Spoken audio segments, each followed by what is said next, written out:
الذي جعل لكم الأرض فراشا والسماء بناء وأنزل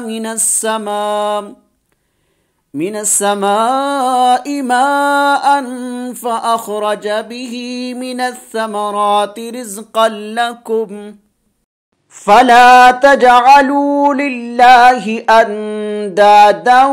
وأنتم تعلمون وإن كنتم في ريب مما نزلنا على عبدنا فأتوا بصورة من مثله وادعوا